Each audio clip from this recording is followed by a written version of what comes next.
In this tutorial, we're going to introduce the Ubiq package, which you will be using for your coursework. Before we dive into what is Ubiq, let's start with the concept of social VR. Social VR, or social virtual reality, is about people interacting as avatars in shared 3D environments using VR technology, usually VR headsets. Each person has a virtual body, which is their avatar, and they can communicate with one another using voice, gestures, facial expressions, or other ways. Some examples of existing social VR platforms are Rec Room and VRChat. If you're interested, you can explore some of them to get a feel of how they work. Now, Ubiq is a Unity library that helps create social VR interactions between users. It includes features like avatars, message passing, matchmaking, object spawning, voice chat, login, interaction, and more. It's not a platform or an environment on its own. It's a Unity package intended to be used with other Unity packages, and its primary concern is networking. Here's a very brief video showing what it looks like to use Ubiq to greet each other in a virtual space. Hello. Hello. Okay. Now let's get started with getting the Ubiq package. Most of the information you need is on our website, ubiq.online. You will be able to find the link to GitHub repository, the documentation, and our latest update on blog posts or publications. Now, let's go to the documentation and click on Getting Ubiq on the left, and then follow the link to the GitHub repository.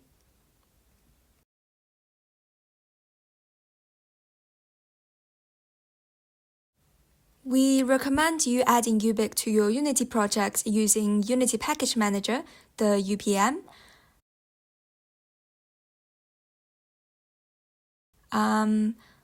So let's go back to Unity scene, go to Window, Package Manager. I will drag the window here. Click COMP plus. Then select Install Package from Git URL. We go back to GitHub, copy this link and paste it.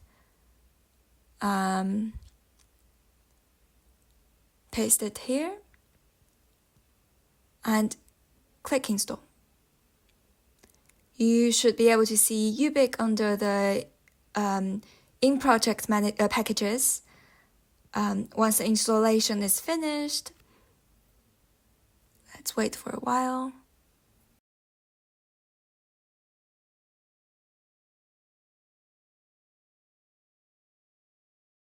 The package itself includes the Unity packages with components that implement functionalities and some demo examples, as well as a server written by Node.js and the documentations.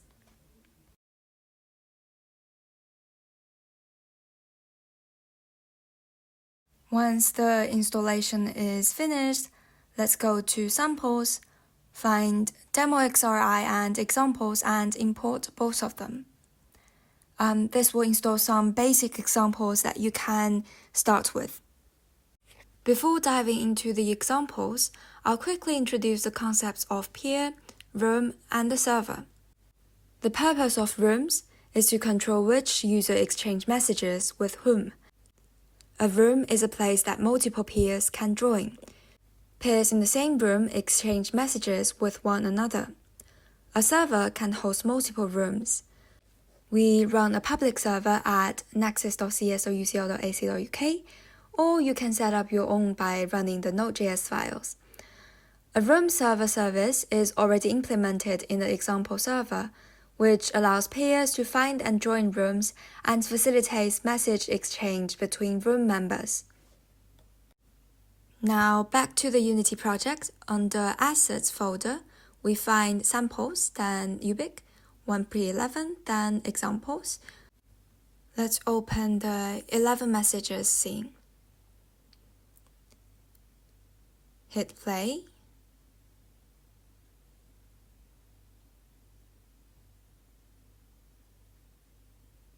So on the left is one of the pairs. You can set the color of the sphere below. On the right is another pair. They are in different rooms, so color is not shared between them. If we join the same room, you can see the color message is sent between two pairs. However, if we go to another room, the message no longer reaches to the other pair. But if we join the same room again, the colors are still different. This is because messages are only sent to pairs currently in the room. Pairs who join the room later will not receive earlier messages. But if we change the color again, the color message will be sent again. So this is because pair 2 is already in the room, it can receive the color change. Here, 12 properties seen. We have another similar examples where you can change the size of the sphere. In this example, we've implemented a size property setter, so the size is synchronized on the server, and pairs who join the room later can still receive the latest size value. You can see the size change to large at the same time we join the same room.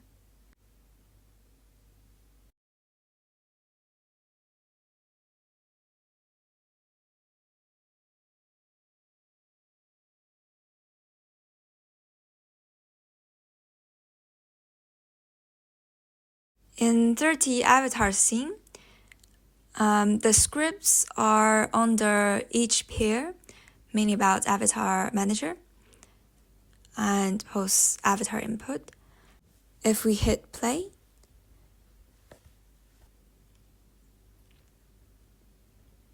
each user will be assigned an avatar appearance. If they join the same room, an avatar will be spawned for each user using the predefined avatar prefab. If they join another room, the other peer's avatar will disappear. 31 avatar catalogs, hit play. Here we are showing that avatar prefabs can be swapped at runtime. The scripts are still being attached to each pair. You can switch to cube or cylinder or sphere. All those prefabs must be in the catalog on the avatar manager. Pair 2 doesn't have an avatar here, as the variable is set to null in pair 2's avatar manager. You can see this in the inspector now.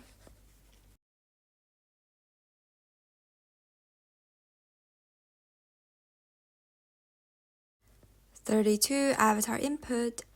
Pair 1 has an avatar prefab, but pair 2 doesn't. Hit play. So the avatars can be driven by avatar input. We can enable different behavior or change, spin or slide, and then we can change the priority. The scripts handling avatar input are located under pair 1, spin avatar input, then post avatar input script. The input will be provided to the avatar manager, and you can find it in the script.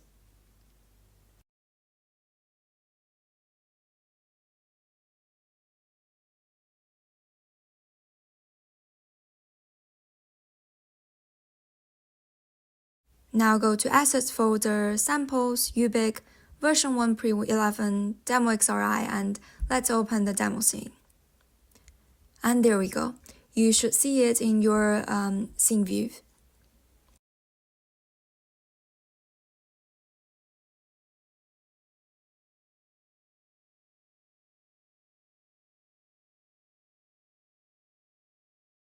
If we change our layout here to 2x3, so we can see both the scene view on the top and the game view on the bottom.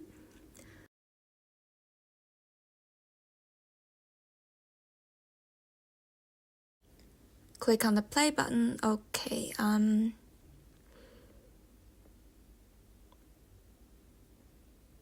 So in the game view, you can rotate your camera by right-clicking and dragging your mouse. Use AWSD to walk around. You can click on the menu using the mouse, left click. You can change your avatar skin. Let's see if in the scene view it will change. Okay. You can change your name as well, so others will be able to see it on the top of your avatar's head.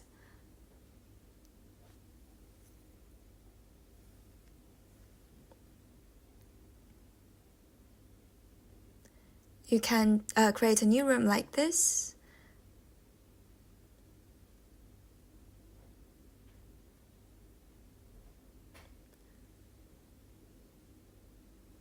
And this is your join code. Others can, you can browse other available rooms, and you can join using join code.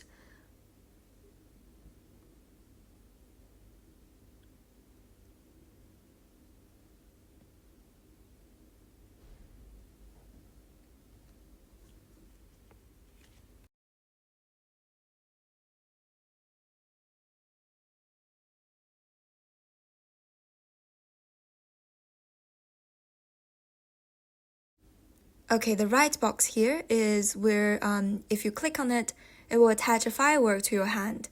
You can hold your click to grab it and move it around if you wish. Then when you release your click, it will launch a firework.